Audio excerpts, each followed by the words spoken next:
It is in the reach of my arms, the span of my hips, the stride of my steps, the curl of my lips. I am a woman, phenomenal woman, phenomenal women. That's us. The words of Maya Angelou. Good evening and welcome to this Marketers Meetup. The Top Marketers Club is celebrating their 3rd birthday. Can we wish them happy birthday? Yes, happy birthday. They've been around for 3 years, and they've brought us very many events. Events like this, events like today, that is meant to be a night of knowledge and a night of inspiration. I am here with a panel of phenomenal women, and I will ask each of them to come up in no particular order. I wish to invite the regional head of marketing and corporate communications at Sanlam Pan-Africa, Lilian Onyach. No, just have a seat.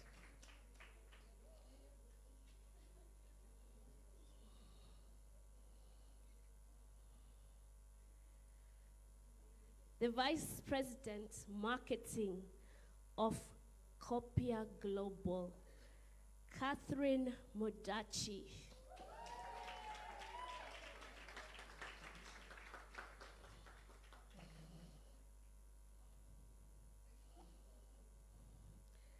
General Manager, Marketing, Communication, and Citizenship, NIC Bank, Kinuthia.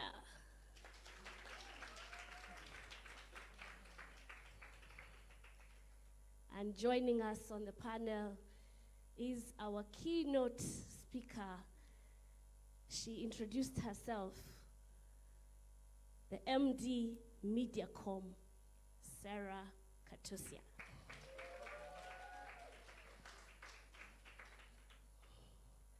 Ladies, you all have some water because you're going to be doing a lot of talking. Could I get an extra mic for them, please?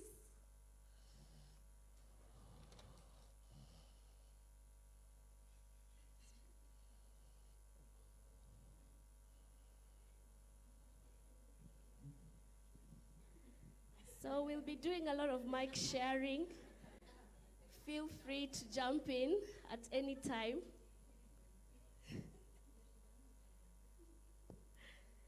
But first, how many of us can give a figure to the number of the percentage of women in Kenya? What percentage of the population are women?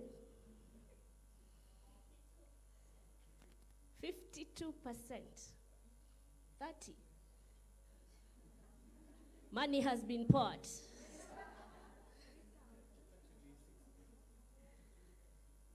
Slightly above half, right?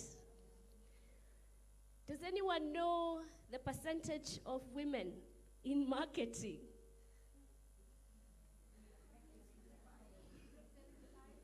If you look at people in marketing, women to men, percentage ratio? 80? 90? 75? Wow, where did you get that statistic? 75. So if we take this room as a representation, it's almost 90%.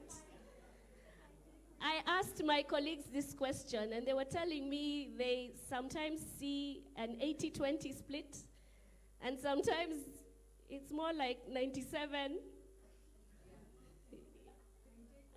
others. Yes? So, here we are, celebrating women in marketing. And I want to start our discussion by asking Lilian, what was the defining moment for you in your career?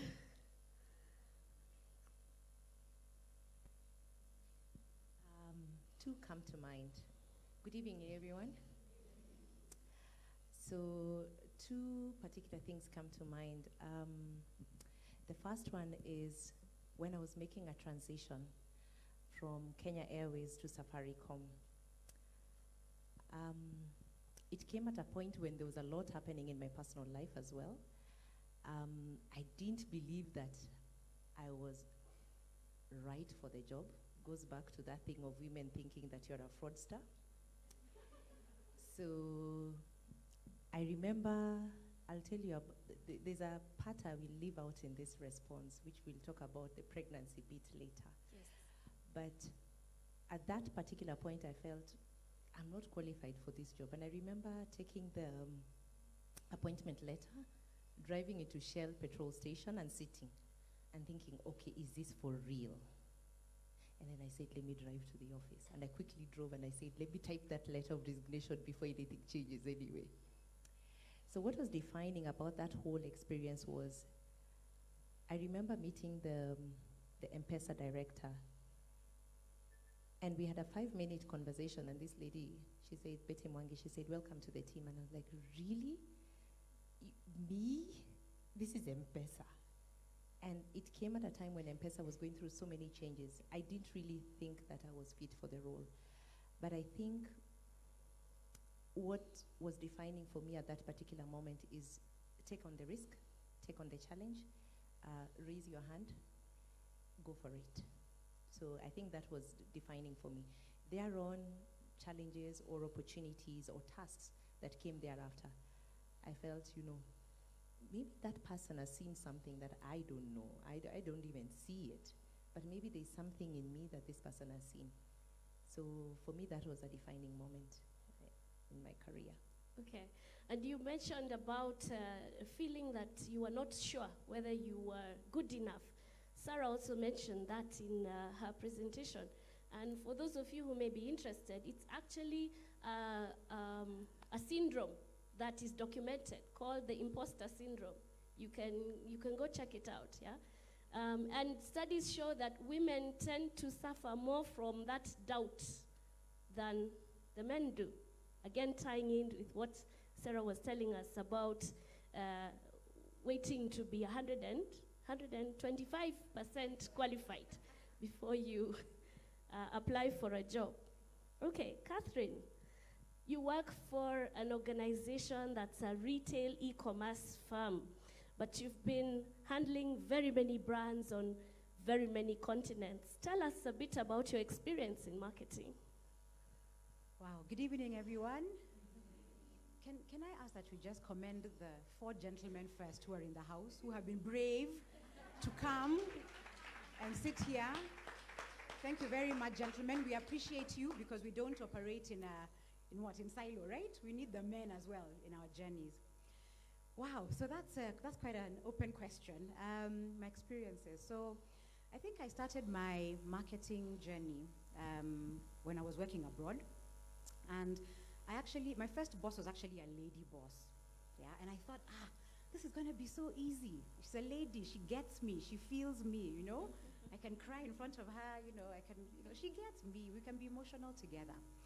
Shock horror on me, because actually in my experiences as a marketer, the lady bosses have always been tougher than the men bosses, okay? And I think it might be that they see you coming, and they know, don't think this is going to be an easy ride, okay? Number 2, the experience. So they know that it's been a tough journey to get to where they are. So this lady was a European commercial director, yeah? So she knows that it's not gonna be an easy ride. I have ridden this journey, yeah? And it's not gonna take you as a fellow woman coming to sort of, mess with the stripes that I have achieved to this point, okay? So she taught me some very quick lessons, very, very quickly, okay? She was like, you're gonna have to do twice, and I think Serah talked to it. You're going to have to pull your weight around here, okay? And the other challenge for me was I was working in an environment where not only was I the only black person, I was the only black female, okay? And the role that I was working at the time meant that I was traveling to, if anyone has interacted, this was about, I don't want to show my age, but we're talking about, it's about 18 years ago, a long time ago. And so I'd be in a room and I walk in and there are all these commercial director for Germany, commercial man at France, commercial Italy, Spain, and there are men in the room, right? And you look and you can see that look they give you, but they're being diplomatic. There's that look of, okay, so she's a chick. Number two, she's black, okay? So fear, this cloud of fear just comes over your head. And this fear, this creature called fear suddenly starts eating away at your confidence. Can you do this? Are you able to stand in front of these guys? Are experts? These are men, okay? But and then I remember I looked at my boss and she was giving me that look of, you had better pull this off, right? And at that point, I forgot there were men in the room and it became about the job, okay? And so one of my early experiences, and I know a lot of people ask me, would you rather have a man or a woman as a boss? And today I say it doesn't matter, because it's actually about my competence. It's actually about what am I trying to achieve? What am I trying to say? It becomes about the work. And what I've also realized with men is when you make it about the work, they respect you for it, right? I'm sitting here in a short dress. I make it about the work, right? The focus moves from there to here, to the eyes and what I'm actually talking about, okay? I think the other interesting, if I can mention it, experience that I had was when I left Coca-Cola, I moved to a company called Weetabix, East Africa. And at that time, I was about 7 months pregnant. And everyone was like, you're crazy. You're crazy. There's no way you're going to sit in front of men and actually interview for a role and actually get that role, okay? But I was ready to move. And I was very clear why I wanted to move. So number one, there's the criticism that also you get. And these were fellow women, let me also add, telling me, hey, there's no way. Just sit, have your baby here, and then think about it in another year or two, yeah? But I actually went for that interview, a couple of interviews, actually were like 3 rounds, and I got the job, right? It was for me probably the most elevating moment as a woman, because actually there are men who appreciate that, yeah, we're going to have children, and actually I had the child when I was at Weetabix, and I used to do my flexi time. This, it never affected, or they never looked at me differently just because I was now a mother, okay? But I think the converse to that, if I can say it, is I was also so determined to show that just because I am a mother now, it doesn't mean that my performance levels are going to go down, okay? So actually when you're given that treatment you deserve, you actually find that you perform even better, right? Because you appreciate the acknowledgement, you appreciate that, just the support. And Serah talked about the support network that you're even given in the workplace, and you continue to just work hard. Lilian, you had mentioned you had a story you wanted to tell us about motherhood, and maybe as you speak, I can just ask you to move over. I want us to play musical chairs. So come to this side of. Yes, please. Okay. Yes. There's a lot. Oh, my bag. She has items of high value in that bag. Okay. Yes. So I think we're a couple of mothers in the room, and a similar story. I share quite a similar story. So other than the fact that I was feeling not worthy of the role that I was moving to when I was moving from Kenya Airways, a role that I had held for a very long time, I was also pregnant. And I was not showing yet. So I was like, I think I was on my first trimester. So the morning sickness and everything that comes with it. I decided not to say that I'm pregnant. Not to reveal my age, but at that particular time at Kenya Airways, because of many reasons and the cabin crew and everything else, they were not hiring pregnant employees. Yeah? You would not be taken on board if you're pregnant. You would also not be taken on board if you had you tested HIV positive or anything like that. Of course, they don't tell you, but we know. So, of course, I have that, playing that at the back of my mind, and I'm thinking, okay, so this is an opportunity. I've even typed my resignation letter. So at this point, do I go and say the truth or not? I am not exposed to Safaricom and everything and what they stand for. So after a lot of thought and having resigned, I took my letter back to Safaricom. And I told them I can't accept the letter, I am pregnant. It became the thing that Bob talked about, the late Bob, for a number of staff meetings, because they were not only shocked, upset, they're like, how do you reject a job? How is it that you feel that you cannot do a job because you're pregnant? So I went to the HR director then, Joe Gutu, and I gave him back the letter and I said, I can't accept the job. So he talked to me, but I didn't believe it. So I was like, okay, here I am now jobless, for sure. I don't have KQ because I have resigned. These guys are playing me possibly. What am I going to do? But I remember before I joined, Bob called to meet me because he could not believe that there's somebody in this day and age who still believes they cannot get a job when pregnant. So the challenge of having a job comes into play at that particular point, because at that point you sort of also want to hide that you're pregnant. So the pressure of work also comes in at that particular point, and there was a lot of pressure. At some point, when you start showing, therefore you now go and tell your boss, perhaps I'm pregnant, this thing that is growing. I remember I used to carry all the files like this. A meeting or I carry my laptop in front of me because I'm trying to hide the pregnancy.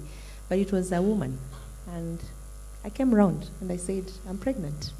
Yeah. So it can be done. It can be done. It can be done. Wow. Okay. Emily, you've worked in many organizations. An entrepreneurial streak. Tell us about Hair Expo. Good evening, ladies and gentlemen. It's a great pleasure to be here. And I think for me, where that entrepreneurial streak comes from is I'm one of those people who is a solution provider. I'm the kind of person who, when I'm talking to a friend, if a friend comes to me and says, I'm having this challenge, I'm having this problem, I immediately start thinking of a solution to give them, even if they're not asking me for a solution. So it's almost like an instinctive reaction. And within my marketing sphere, within my engagements, I'm always finding myself looking at issues around me in the society and problems to solve. So for some very interesting reason, my partner and I found ourselves having a conversation about the hair industry, and we found ourselves discussing, how women spend a lot of money in salons and how it's so important that you step out of the house looking amazing. I mean, you can have the best dress, but if your hair is looking funny, really, nobody will notice what you're wearing, isn't it? So your crown is so important, and women spend thousands and thousands of money in salons, hours, we sit in the salon for 8 hours doing things so that we can look a certain way. So we realized that industry is very, it's an industry that has a lot of potential, but it's the most uncelebrated. Hairdressers are very important to women. I mean, there are people who move around with their hairdresser. He moves from his salon, you follow him across town because he's the one who knows how to do your retouch properly. And the shape of your head. Exactly. And it's a thing. He travels across town, you will not do your hair for that month. You're waiting for him to come back. So it was such an interesting space. And we said, you know what? These guys are really good at what they do. They're not celebrated. They're not recognized. We don't have hair awards. We have awards for every other industry. So that's where the idea came from. And the opportunity for us was we want to showcase hairdressers who are creative, who are doing a fantastic job, and allow women to come and see them, allow women to connect with them. There could be a guy in Kangemi who is excellent, but because you live in Buruburu, you'll never meet him. So for us, it was an opportunity to create this solution where people can actually come together, engage, see who is on, in the platform, and perhaps even elevate the status of the hairdressers. Interestingly, that platform actually brought out some very great creative hairdressers. And over the last 3-4 years, we've actually seen them excel. Some of them have started salons because they got a lot of customers, they got a lot of visibility, they got a lot of awareness out there about their skill and their talent. So for us, it was really an amazing entrepreneurial journey. So for me, it's really about solving everyday societal problems. And that's where my entrepreneurial streak comes from. Great. My next question is for Serah. But before that, I'd like to ask the audience, how many of you have successes in your life that you can celebrate? Successes? How many successes in your life? Yes, raise your hand. Raise your hand if you can think of a success story in your life. Yes? Yes. Okay, how many of you can think of a time when you failed?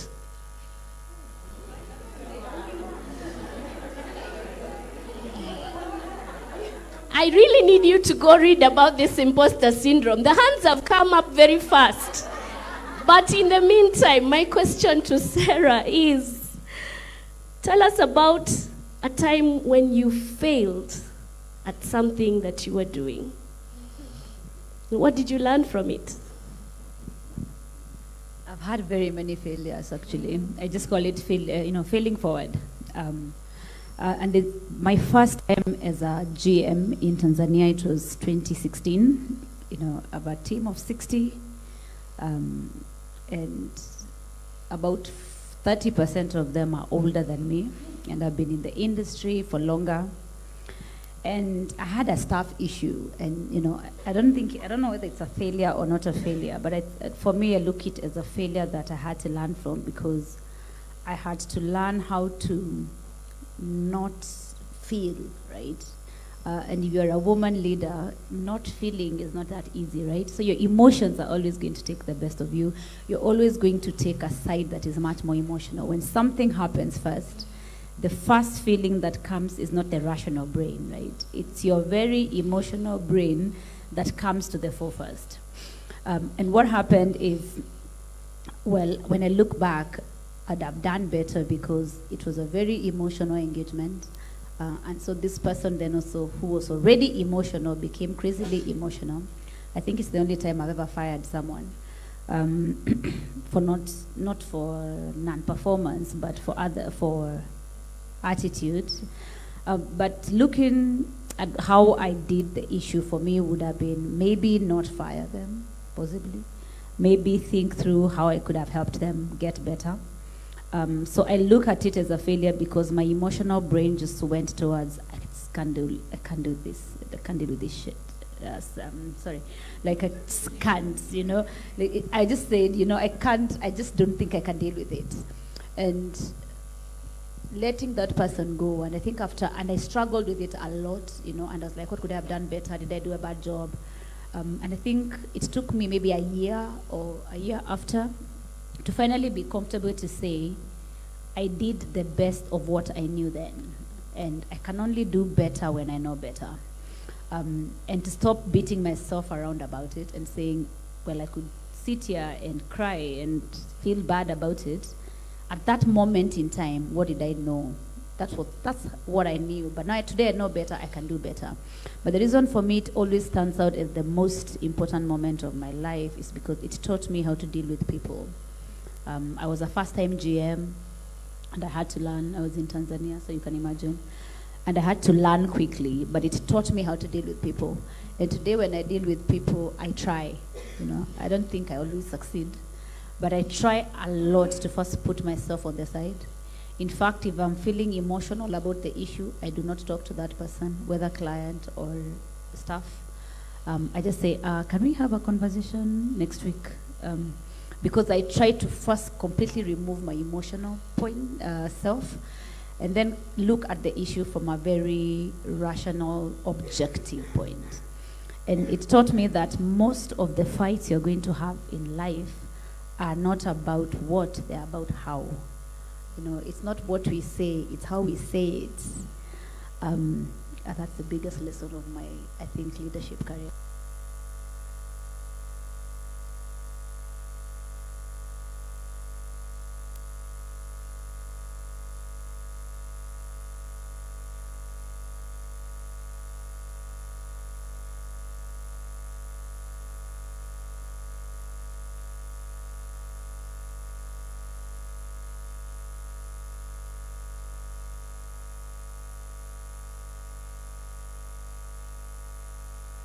So my Safaricom colleagues know this one.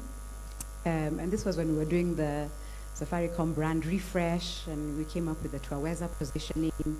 And so we said we need to just freshen up the brand look and feel a little bit. So, and I mean, by the time you're getting to this stage, there are quite a number of levels. I mean, even Bob is involved in this decision, right? So you've got the sign-off, we've got the Twaweza sign-off, you've got the sign-off on the new sort of fresher, kind of a bit more vibrant.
For the next day. So the first thing I do is just call the suppliers and say, stop, whatever, whoever is producing, stop, just stop what you're doing, the green is wrong, okay? And just to give context, whenever you do a change in a Pantone or color, you know, the Pantone CMYK 05, 10, 12, what comes out might be very different to what you're seeing on screen. So that's really, in a nutshell, what happened. So suddenly I go into, you know what? There's no time for, I'm going to fix it, yeah? And there's some people I'm not going to meet before I fix it, and that's Bob, that's Sylvia Mulinga was also one of my bosses. There are some people you're like, I'm not bumping into them. So I actually spent that day at the suppliers, the printers, just tweaking it, fixing it. And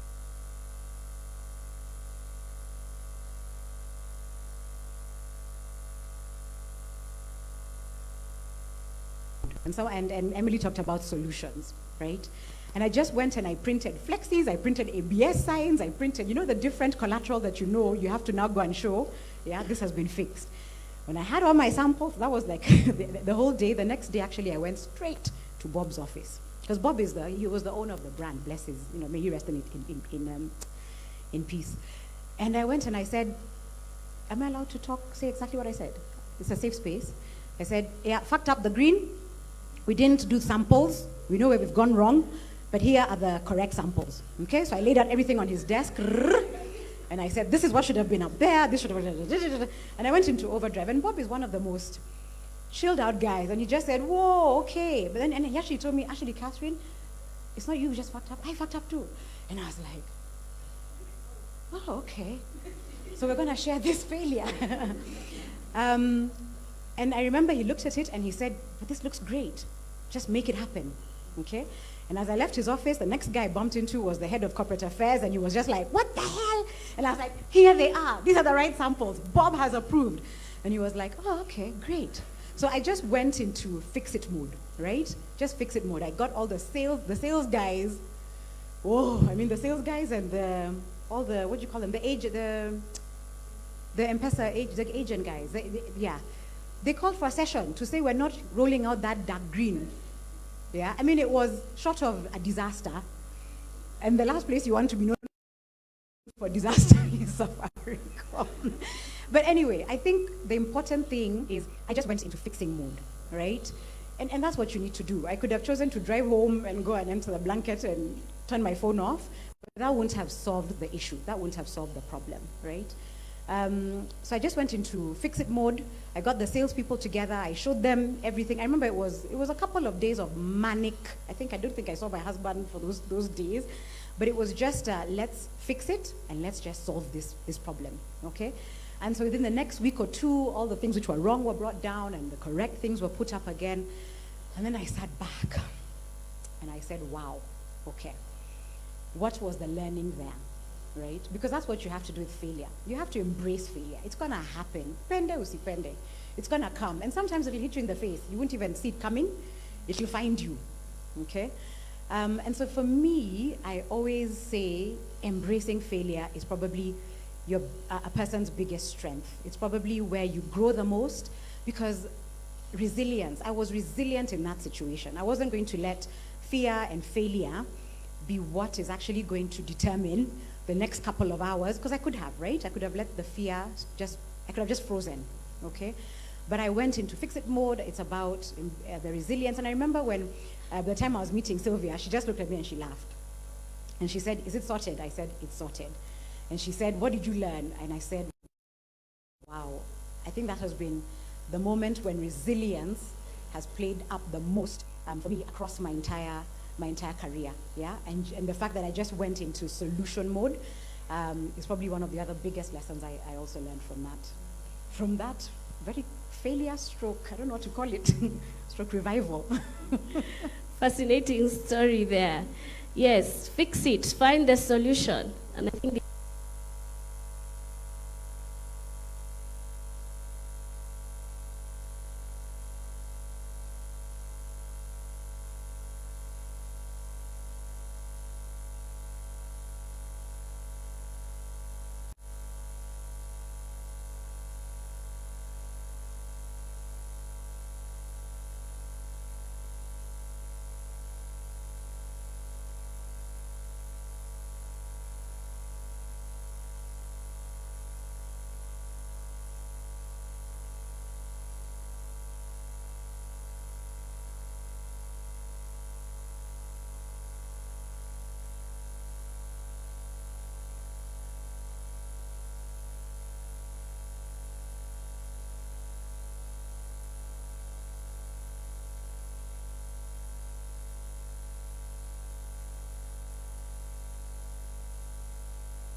so engagement was I need to get into a brand role or a marketing role.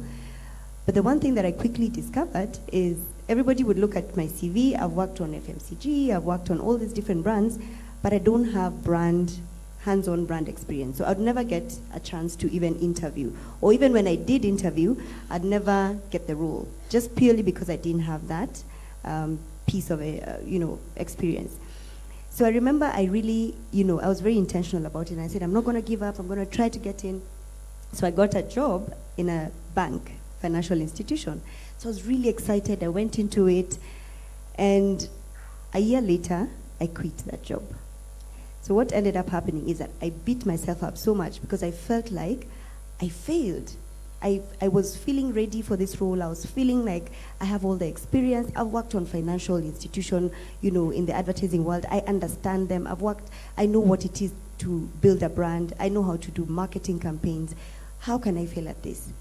So I actually quit that job without another job because I was completely frustrated in that role.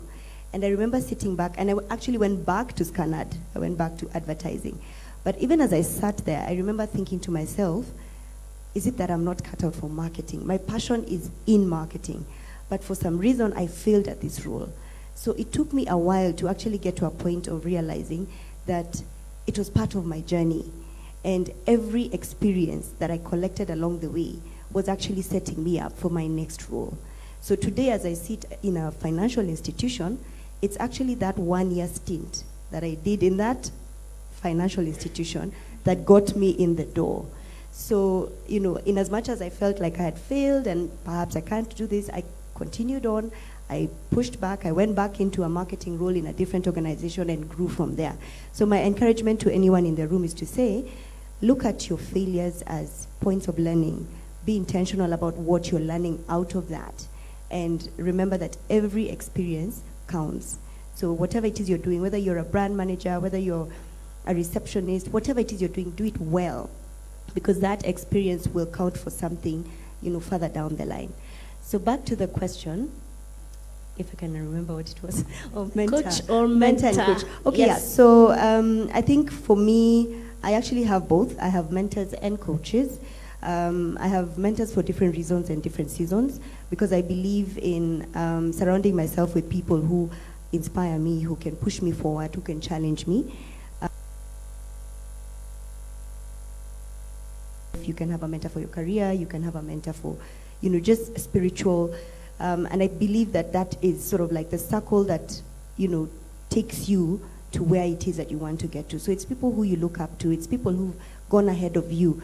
And, you're able to learn from their experiences. You're able to sort of avoid the mistakes that they made and the pitfalls that they went through. And then recently, maybe I would say, a couple of years ago, I went into a coaching environment. And for me, actually, it was very shocking because, having a mentor and then you get into a coaching scenario and you expect it's the same, it's very different. So I sat with a coach for the first time a couple of years ago. Courtesy of a course I was doing at Strathmore. And the coach was asking me questions and looking at me. And I'm thinking, you're a coach, tell me what I should be doing. So the experience for me was very different. And then I quickly realized that there's a difference between a coach and a mentor. So a coach is basically going to challenge you basically try and bring out your potential, make you identify those things that you probably are able to do, but you don't believe you can do them, or you don't even know you have the potential to do. And they're very instrumental because the minute I had coaching in my life, I started to see myself progress, whether it's career-wise, whether it's from a business perspective, and it has really, really taken me to the specific goals that I needed to be at. So that's my journey. Okay. Anyone else who would like to share?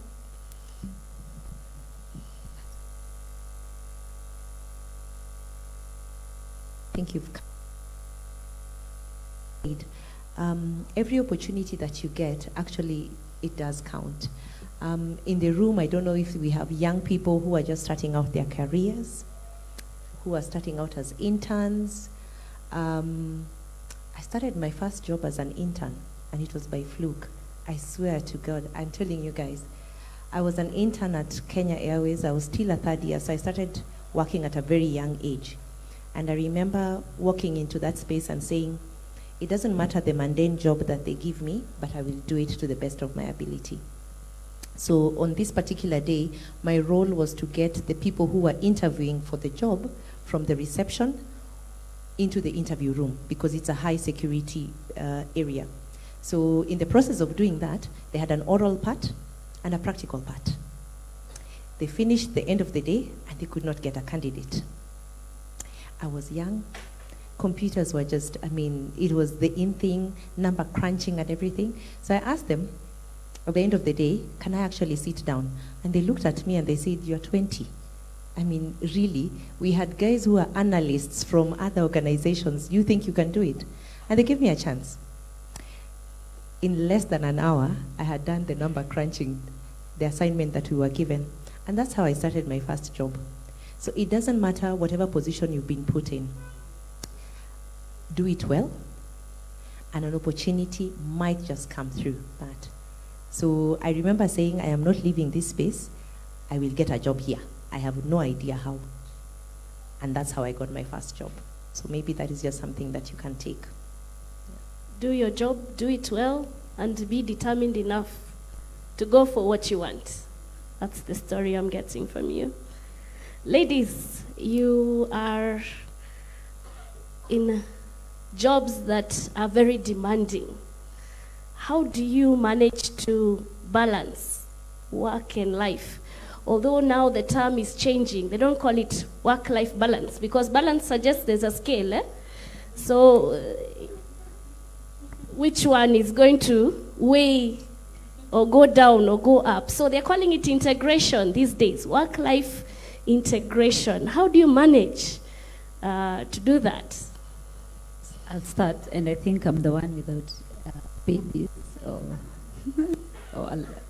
but I think I always say the thing about work and life blend, it's the first thing you have to accept as a person is you need to rest. You need a life, you know, and I think sometimes we end up accepting that quite later in life and not prioritizing ourselves and prioritizing the work. And I think when I turned 30 a couple of years ago, I then discovered that I needed to learn to plan my life. Like, I couldn't just work until I'm almost dropping and then take a break when I'm about to drop and then repeat the same cycle again. And while I had no husband or child to go to plan for, I had to plan for myself. And work and life blend is learning to rest, even if, you know, I work in advertising and, you know, Emily can tell you, for the longest time in advertising, the person who works the latest, the person who's in the office the latest is the winner. You see, it's like glorified to work late.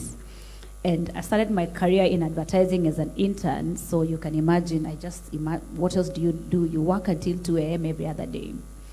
And then I woke up and I said, but we don't have to. And learned how to tell myself, I am going to leave the office at 5 or 4:30, you know, Eva works at Mediacom, and I'm going to go home. And I'm going to, as I walk out, I'm going to ask everyone else what they're doing in the office and why they can't go home.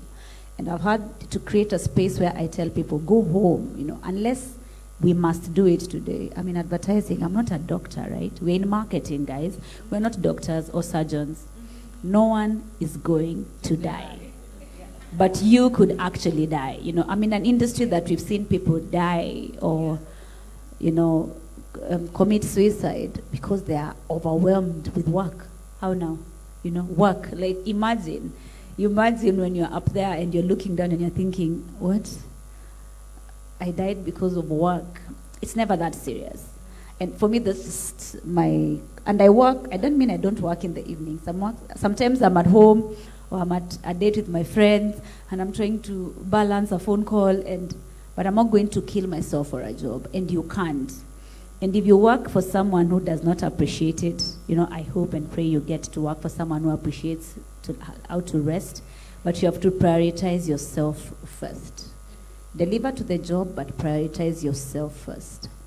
Even if you get into a space that is very balanced and you don't prioritize yourself, you will still find yourself struggling with the balance. I think we'll have more interesting stories. So put yourself first. And let's throw some babies into this discussion. Yeah. Okay, so this question is really apt for me, especially this week. I'm a mother of 3 children, 8, 6, and 4. The 8 and 6 are girls, and the 4-year-old is a boy. And the girls go to a girls' school, and the boy goes to a kindergarten, right? Just to run around, sing some songs, etc. But this week, on Wednesday, my son had his sports day. And on Thursday, yesterday, my daughters had their prize giving day, okay? Now, it just so happens that this is also the week when my CEO is out of the country. So on Wednesday at 12 o'clock, we had scheduled a call. We're going to have a Skype call, okay? So I'm like, okay, I can do this. What time is the sports day starting? 9. I even asked his teacher, what time is his race? It's like, they're the little ones. They're going to go first. By 10:30, I'm like, I'm sorted. I'll be in the office, settled, ready for that call. 10 o'clock, sports day hasn't started. 10:30, and when I get there, they're arranging, because, I mean, bless them, they held it off-site, so now they're arranging the balloons, they're arranging the things. I'm like, can I help? Because I need this show to get off the road. So it gets to 11 o'clock, and I'm like, wow, you know what? I'm not seeing this thing happening before 12 o'clock. So I say, what the hell? Let me just send the Katusia a message and say, look, I'm at my son's sports day. His race hasn't happened yet. The minute it happens, honestly, wherever you are, I'll call you. The guy is like, yeah, you can't miss the race. No, definitely not. Stay. You have to be there for the race, right? So that's what I did. So I'm there. We had to push him in a wheelbarrow, right? So this is like 11:40. In fact, it was about 11:45. I did my thing. He saw me, high-fived. I left my husband, me, I was out of there, okay? There I was now dashing, because I decided to let me dash to the office so I can take the call from the office. So that was Wednesday. The other thing on Wednesdays, I have a team of about 6, and I have one-to-ones with them. So that's the other thing I did. I shifted all my one-to-ones to Friday, okay, today. Then, so that happened. Okay, I shifted my one-to-ones. We had our call. Everything went well.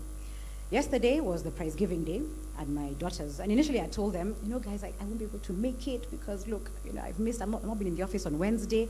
Now again, I missed Thursday morning. Guys are going to think I'm just joking, right? I'm taking the piss, right? They're kind of going to say, yeah, this chick now, these are just excuses. And we also had a very, an important meeting that was also happening, just as my luck would have it, and that was at 12:30 yesterday. So again, there I am, and I'm sending messages. So again, they were running late, the usual speeches, guest of honor talks for an hour, instead of talking for half an hour, and I'm just like, Lord, what have I done to deserve this, right?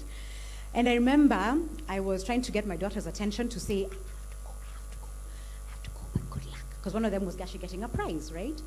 And she looked at me, and she was like, so I was just like, oh my God, okay, what am I gonna do? Anyway, I just said, you know what, I can't go. So I sent a message to the office and I said, guys, just start the meeting and I'll jump in when I can, okay? And the reason I made some of those decisions, and I remember the first time I ever had this it's actually a Coca-Cola global CEO in enterprise, and I'm sure most of you know this, where he actually said, you know what, in life, we are all juggling balls, right? Yeah? We're all juggling family, we're juggling career, we're juggling friends. For some of us, we're juggling spirituality. For some of us, it might be physical fitness, okay? And then he actually said, and guess what? Some of those balls are actually glass balls, right? You drop them, and they're gone, okay? Others are rubber balls, right? So you'll drop it, and it'll bounce back, okay? So which are the glass balls? Family, friends, health, right? Your career, it'll bounce back. And you know also what we do as women. I remember when I was actually at the sports day and I told my hubby, oh my gosh, I think I'm going to have to go. He was like, just send him a note. Just tell him. So just tell him, Connie, what kind of cold-hearted guy is he? He's going to say you can't wait for your son's race, right? And sure enough, he was right, yeah? So another thing we women tend to do is, oh no, but I'll be seen as, we actually talk, when I'm not serious with my job, I'm letting my family come before my job. But there's a man who is just like, send the message. This guy can't be that cold-hearted, right? So I think, again, it's another thing we women need to do with pride. We need to own our glass balls, okay? And actually be proud to say, actually, my family comes first, yeah? And as Serah rightly says, please, those meetings went on. I came, I jumped in, we finished the meeting, and no one even remembers that I wasn't in the office Wednesday morning and Thursday morning, right? For me, people are very important. So I made sure I rescheduled all those one-to-ones, and we had them today, right? And the team were fine. Yeah, so I think it's really important that we actually prioritize. I don't think it's a balance. I think it's actually a blend. It's an integration. And I was exhausted, don't get me wrong. By the end of it, I was just like, okay, can they never plan these two events back to back, right? But that's not in my control. It'll probably happen again because my children are still young, right? And I think for me, what it also shows is that, when you actually are vulnerable with the people you work with and they understand which things are important to you. Another thing I do is BSF. So every Monday, and I teach kids. So every Monday at 4 o'clock, and I actually work in Riru, so it's a bit far. 4 o'clock, if you're talking to me, I'm with my bag and we're walking to my car, right? Because again, that's one of my glass balls, okay? But people know. And if you don't let people know what are your glass balls, well, you can't blame them, can you? If someone puts a meeting in my calendar at 5 on a Monday, right? But I've not told people. I've not blocked off my calendar that says on a Monday from 4, forget it. You can see me anytime before that. I'll even come in 7:30 the next morning, right? But my glass ball for 4 o'clock, sorry, nobody's touching it. Yeah? So maybe I can just add something. That's a very interesting conversation you had there, because I have a boss who leaves the office every day at 4:30. And being in a financial institution and a bank, people work almost overnight. It's glorified, almost. So I found that very interesting. But the first thing that she told me when I walked into that organization, she said to me, family comes first. So I can never say I am working, so I missed my child's event, or I couldn't attend, a prize giving day or that kind of a thing. And for her, everybody has learned to work around her schedule. 4:30, you want to see her, she's not there. You will see her tomorrow morning. And life goes on. So I find, for me, it's about defining what is important for you and making sure that people around you understand that and they will respect you for it. At the end of the day, nobody's going to die. Let me add something. Earlier on, I can see a lot of young people in the room. The confidence that comes with being able to say, this is what is important to me, actually comes with age, guys. It does. Seated here, we've worked for many years. Earlier on in my career, I could not say such a thing. So I've had bosses where we would have a standing meeting every Tuesday at 6 a.m. at the head office in Kenya Airways, 6 a.m. And I live right behind here. So you can imagine what time you need to get there. I think both of my kids stopped breastfeeding at 4 months because it becomes powder. Because you need to, it's just such a busy time. And then you are sent out for an assignment that takes 2 weeks. And by the time you come back, the child is not breastfeeding. So this comes with age, being able to say no. So right now I can tell you, and my friends who are seated in the room know, I do not take any meeting before 8:30. I go to the gym. So that's my glass ball. It's my health. So, but that comes with age. So even as we impress on you, you might be in a situation where, you know what, you want to do that. Perhaps go and get another job. So it comes with time. Yeah. The lesson I am getting here is that women in marketing have balls. Glass balls. Of steel. No doubt, we need to take care of the glass balls. The success of every woman should be the inspiration to another. We should raise each other up. Make sure you are courageous, be strong, be kind, and be humble. These are the words of Serena Williams. I want to open up the floor for any questions. Don't be shy.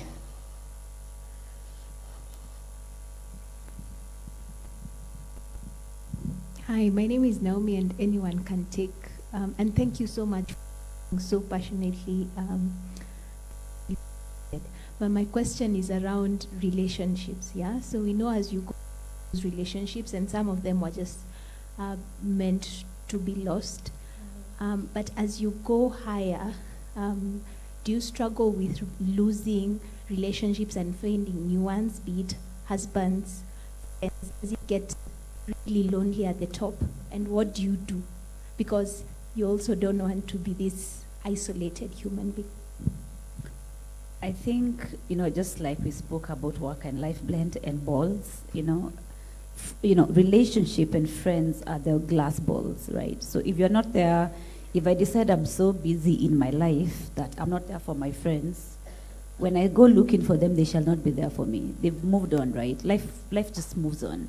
And while whether it's a husband, a child, a human relationship is a very important connection. You have to prioritize those. But I always say, you have to create a space whereby you understand each other. If my friends are not available to see me today, but we are supposed to see each other today, I will understand they are not available for whatever reason. But we'll push each other to keep. And I think, some of my true friends are here, and over the last 3 years, we've consciously had to tell ourselves, we are going to meet every week. And we are not going to meet every week. Because you see, the thing is, life is tough and is busy. And all of a sudden, you wake up and you're like, I haven't spoken to my friend for 5 weeks. So much has happened to that person's life. Maybe they needed support, but they didn't feel they could call you, or you couldn't call them because the closeness is gone. Friendships are as fragile as you'd say a relationship, Your friendship, your relationship, they're as fragile. You have to prioritize them. If you lose some, it does happen, right? Whether you're putting effort or not, you lose people along the way. And sometimes it's realizing some people in your life for a season, and whatever they came to do, that's done. But there are people who are in your life for the long. You've got to pick who those people are, and you have to put effort on those people. Doesn't matter how busy life gets. Thank you. We'll take can I just add yes. a quick. Another example I have is, so you're right that you do lose friends along the way. And there are also those friends who you will have who are they just get you. They know that this is not personal. They know that you're in a phase in terms of your career or something like that. I actually have a friend who called me and said, I'm coming to your workplace, we have lunch.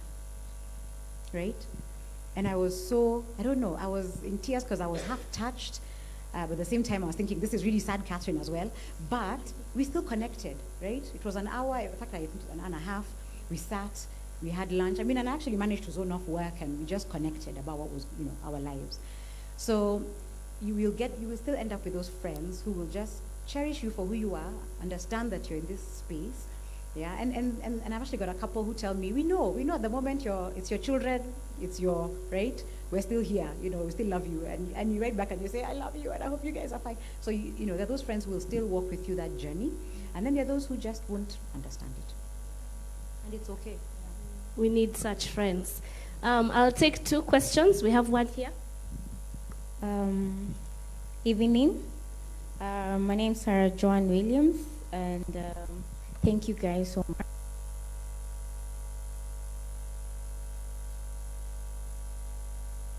Show that women earn 76% on the dollar compared to men.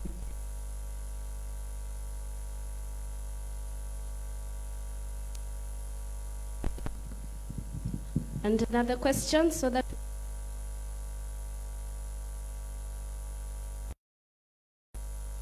is Trizamura. Thank you very much for sharing. I think I could actually relate to each and every conversation that we were mentorship. So I think mentorship. Happy that I have a mentor, but I think on coaching, at what point and how would I identify a coach, and at what point in my career would a coach fit? And so I think I'm just not very certain about the coaching element, but the mentorship is, I think, such a cliche word that we are quite exposed to. Yeah. Emily will take that. I'll take the first question. I think gender pay gap is, I had a very heated argument in my office because we are hosting an event and we're discussing this thing about transparency in the office. And what do you say and what do you say or not tell people? And what is the impact of what you tell your staff? And, someone in my office then said, you see, the problem is, in most organizations, there are just no tiers, right? Everyone is just kind of employed. So there are just no tiers, whether for men or for women. You walk in and you just get some salary and then life goes on. So even as a woman, you didn't know what you should have asked for. If you work for the government, you're in job group G and you get salary for job group G. And some organizations are structured like that, and it helps because then you know what your top tier is and what your bottom tier is and what to ask for. But then, I work in advertising, and most advertising companies just don't have tiers. You come in, you fight for yourself, you get a salary, you go. And I believe it's, because our law has not, legally we haven't gotten there yet. It's the role of people in leadership to decide what are the tiers in my office and to start creating those tiers. I've been at Mediacom for 3 years, and I started creating those tiers when I came in, when I walked in, because otherwise you have a very dysfunctional team dynamic, right? Because people talk in the office. So be like, what? You do the same job with me? You're paid double? Why am I? Then all of a sudden everyone feels like they're not well appreciated by the office. And it's a journey for you to start fighting with your organization, your HR, to say, I am not going to hire anyone below this or above this for this role. And trying to put those structures. In developed markets, structures exist. But you know what? Women are hired and they take the bottom tier of that, start of that band, and the guy will, without asking, get the top band, right? So leadership is about you as a woman noting that you're hiring a woman just because she's a woman and she will accept the bottom of that band, is offering her what she's actually worth. And it's championing for men to understand that, pay this person for what they're worth, as opposed to women, to being a woman and therefore I can pay you less.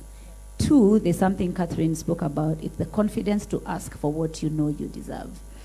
And it's not about holding someone ransom or saying, pay me this or I'm going to quit, But it's about this, if you can show, I want to say, if you can show your boss what you're bringing to the table and saying, this is what I want to be paid because I believe I'm supposed to be paid this, then the conversation is very different. I think more so is just because women don't fight. We just don't fight for ourselves. We don't fight for our salaries to be at a certain level. We almost feel like, but these guys are paying me this much, they're kind of doing me a favor. Or let me not just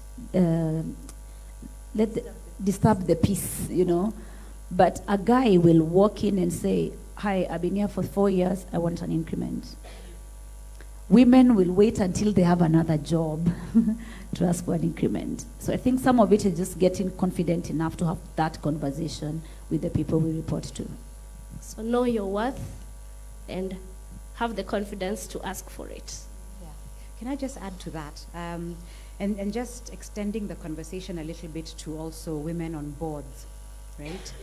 And I was speaking to this lady who's a friend, and a lot of you will know her. I hope she wouldn't mind me mentioning her name, Kara Musyoka. And she's like one of the professionals in board governance, right? And I went to her and I said, hey, Carol, how come, you're up there, you're a woman, you're on KQ board, Barclays board, EABL board, right? One of those women who's just soaring high in that space. And I asked her, so why is it that women are not being appointed to boards, right? And she said, women don't show up. She said, women don't show up. I said, what do you mean? But we show up, we're there. We're saying, I'm here, I'm always telling you, Carol, get me a board, come on, help a sister out. And she said, no, let me explain what I mean when I say you don't show up. It's not that you don't say that you want to be on boards, but when you're in positions where you can network with men, right? Because that's called a spade, right? I think we're still very much a patriarchal, society, right? And a lot of the people making these decisions are men. But she says, when we're in these positions where there is so-and-so and there is so-and-so and so-and-so, who I know, if they know my worth, would actually be putting my name on that paper. When we approach that, one of 2 things happen. We either end up as women in our group, right, having our chats, isn't it, right? Or 2, we take, and I'm not saying it's a bad thing, but a man who doesn't know you, there's only so much around kids and I don't know what else, we don't, so what she was basically saying is we don't elevate our conversations. We're not talking, and guess what, I think we have to do it, we're not talking the man's talk. We're not talking about what's happened in terms of a certain company being dissolved. We're not talking about, hey, did you see the share price of this company? Did you see that CEO who talked about? We're not talking about the relevant political business issues, okay? That's what she was actually saying. And when I sat back, I said, oh, yeah, okay, yeah, you're right. Because a lot of the time, not in a bad way, but even when we go on social media, we're going to social sites. I don't know how many of us will read Business Daily. How many of us will read even just the Nation, business section, right? So I think that's what she was trying to say, that from a man's world, the way you show up is that you show you're in the know in terms of what is relevant. And I see a man nodding his head, so I hope I'm making some sense. I don't know if it's true. And so that way they realize this is somebody who is actually in touch with what is going on in society. So even I was challenged because even me, when I go on social media, sometimes I'll skip Business Daily and all the things to see what is going on. But then now I always remember what she says, right? That we're not showing up. So let's show up. Let's actually be in touch with what's going on politically, commercially, financial institutions. Let's actually be able to hold those conversations with the men. And that's just their radar. That's just their DNA. That's how they then say, this person can sit on the board. This person has an opinion. This person knows what's going on. All right. We're running out of time, unfortunately. Just one more thing. just to showing up, and not just to boards. It's even in the business space. I think, let me just say it out as it is. Marketing people, you are seen as flower girls, right? The people who can put up together an event but I think we are more than that. Do you agree? We're flower girls. But that is how they view us. But you are much more than that. And one of the things that we have to do, to what Catherine is saying, is that you need to understand the business. Ladies and gentlemen, you must understand the business. So do not work for, an e-commerce, a bank, an insurance and investment company like I do, and then you don't take your time to understand the business. Because when you understand the business, then you will be given a seat on the table. Then you will be able to contribute to the conversations. And that is when you'll start making a difference. However, if you do not take your time, how does your business make money? Can you understand that? What are the cost drivers? If you do not understand that, then you cannot engage appropriately. Ladies, we can do this. Yeah. Thank you. Mora had a question. Sorry, that conversation is quite deep. Yes. And I want to add one more point. Kindly allow me. Because there's a space for the emotions that women bring to the table. And you find that a lot of times, say if we're in a room and a man breaks down, everybody goes, oh, he's a man, he's crying, oh my gosh. We understand. A woman breaks down and we're like, ooh, she's a drama queen.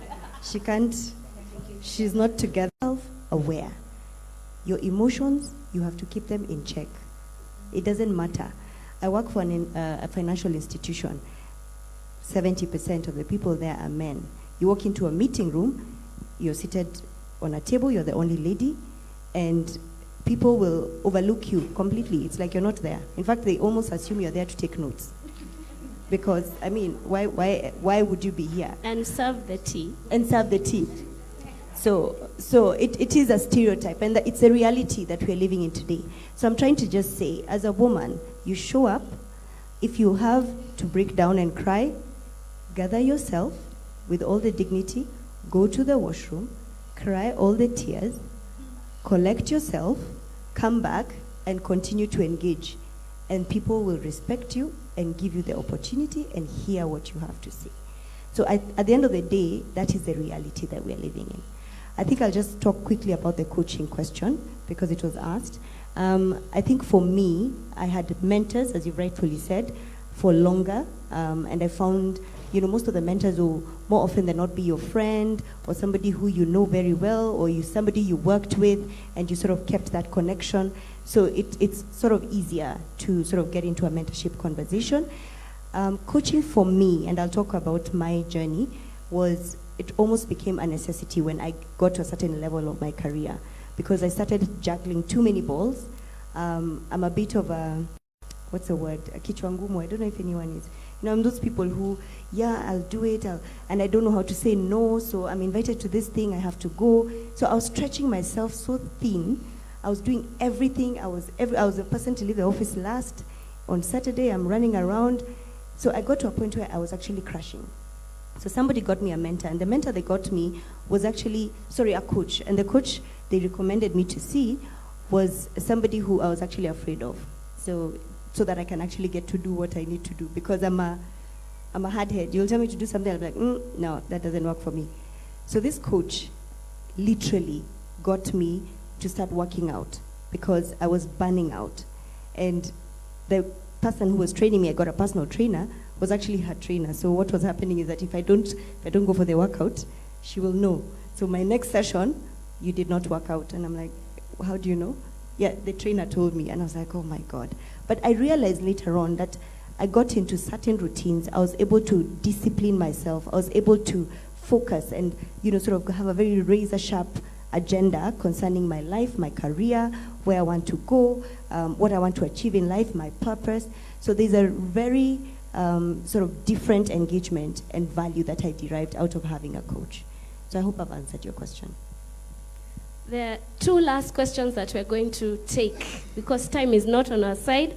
Ask the question in 30 seconds and answer in 1 minute. That is an that you may want to some of us.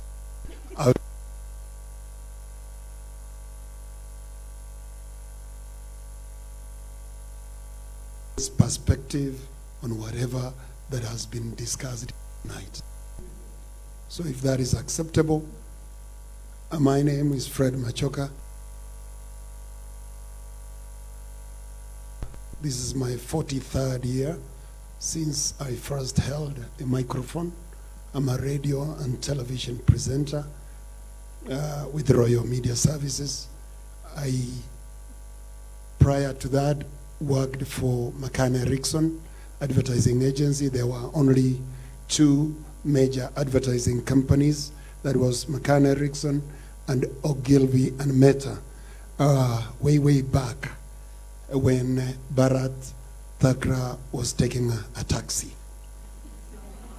That is true. He can tell you that. And Scanad was a small, struggling advertising agency.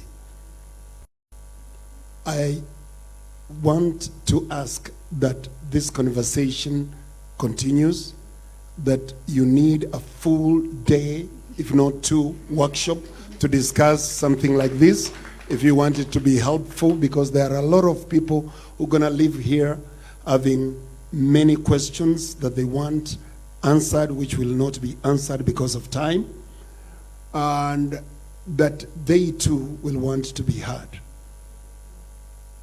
I wanted to say that some 20 years ago, you would have blamed the men for being the problem to women empowerment. There is zero reason today, especially in marketing, where women dominate. If there is a problem, it is the women at management level who are domineering in a manner that smells of gender problem. In other words, the women are saying, we made it against all odds, dealing with men slave drivers. Why can't you? And that has to stop.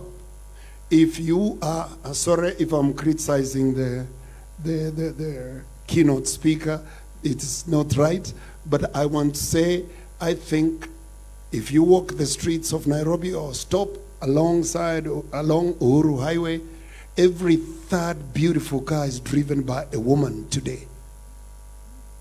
And I think we got so many women in management. If women are not rising, it's not because of men, it's because of women in management who have an attitude that must be curbed yesterday. I want to proceed to that issue that you mentioned, where there is a stereotype about women appearing to take a role, or I think it was about communication, where you said women are appearing in a manner that is condescending. I don't know what to call it. If you remember Denzel Washington, in his speech, he said there was a problem where black Americans were always depicted as the T-girl, the askari, and he refused to do that kind of role when he was asked to play a role in film production. It is the women who must stop being seen as objects. I do musical shows, and I see men dressed nicely in designer suits, girls dressed scantily because they are deemed to be showing the leg, and that is all they can show. And I think it's wrong. It must be fought by men and women so that we start recognizing women as more than just models. If that is not fought, clearly don't blame the men for it. There is a lot more that I can talk about, but I think time is not on my side. Please, this is a good platform. I've been talking to people and getting paid for it, and I said I've got an affinity to listening also, so that I can learn what is happening, especially in the advertising and marketing world, and I've learned so much. We have had great speakers here. I really would love to see something like this happen a little bit more often. Thank you. Wonderful.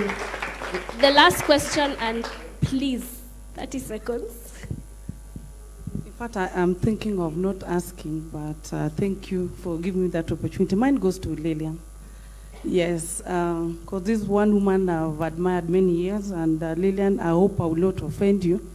I work for Britam, and I remember the time you came to Britam, if that will not offend you, and I looked at you and I'm like, wow, from KQ to Britam, and then it was so short-lived and you left. You went back to KQ. And when I was invited for this and I realized that you're now working for Sanlam, I was like, I can't fail to go for this forum. Now my question is, I had many questions, but I'll just narrow it to this one. What is it that you look for in a company, for you to work for a company or to work with a company? Because we've talked about very many things. I don't know whether it's work for work or no one has talked about passion, because most people talk about do the work that you're so passionate about. So what is it that you look for? Because now you are in Sanlam and, you know. Okay, so a bit of background to what she said. I joined Britam for 6 months and I left. Just like you joined for 1 year and you left. So I joined Britam for 6 months and I left. I went back to Kenya Airways for 2 reasons. One, Kenya Airways, you know, this is a safe space, right? So 2 things happened. Kenya Airways gave me a counter offer. So I went back because of that. And 2, I realized that I was not a good fit for the role. There are lots of lessons to be learned about taking a counter offer.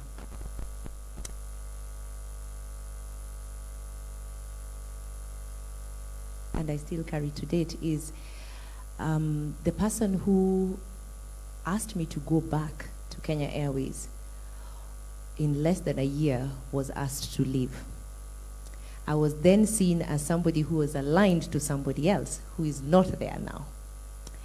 And unfortunately, that's when the internal politics starts playing. And it was a very uncomfortable space after that. So there are lessons to taking a counter offer. Everybody has their own story. The general rule, or people always tell you, do not take the counter offer. I did. I went back. It worked out for some time. But in less than a year, it was not a very good decision. What do I look for when I'm joining an organization? I then moved on, and now I'm back into insurance and investments. So after leaving the Britam role, one thing I would want to say is that even as you're leaving Britam or you're leaving whatever employer, please leave in a good way, right? So in such a situation where you're able to have conversations with Wairegi when you meet him again. So have a sit down and so that your departure is separation is good. When I moved on at that particular point with that history, I was not even looking for, it was not what I was looking for. I think it's Sheryl Sandberg who says, at times when you're offered an opportunity in a spaceship, you don't ask, where is my seat? You just jump in. And that was the case for me and Safaricom. I felt this is something that was thriving, it was moving. I mean, this was M-Pesa. Somebody's offering me M-Pesa. So at this particular point, the whole world was taking on to mobile money. So for me, it was a no-brainer for me to join that organization at that point. But then when I moved again, after 5 years, I had been at the role for some time. I did very well. I think we were both Safaricom stars. I was a Vodafone Rising star for a number of years. But then I had done the same role for some time. And what Sanlam offered me was an opportunity to work in different countries. So right now I have projects from Angola to, I think when these guys called me, I was in Tanzania. So I have projects from Angola to Morocco. So that again was a different kind of experience. So it depends on what you're looking for really in your career at that particular time. I felt I had depth in terms of I'm one person who has done everything in marketing. I've done PR, communications, advertising, I've done brand management, I've done everything. So I was like, okay, I have depth, but I don't have breadth. So what this role provided me was breadth, so I moved. Great. So there have been many lessons this evening, and like Bonafred said, it's a conversation that cannot end. We can be here until morning or maybe even tomorrow. I want to leave you with some words of for you to ponder over. No matter where you are in life, inspire and empower the women and men around you. Success is never reached alone, and wisdom and wealth are sweeter when they are shared. So thank you so much to the phenomenal women who have been on the panel this evening for their wisdom and the wealth of experience that they have shared with us. I'm sure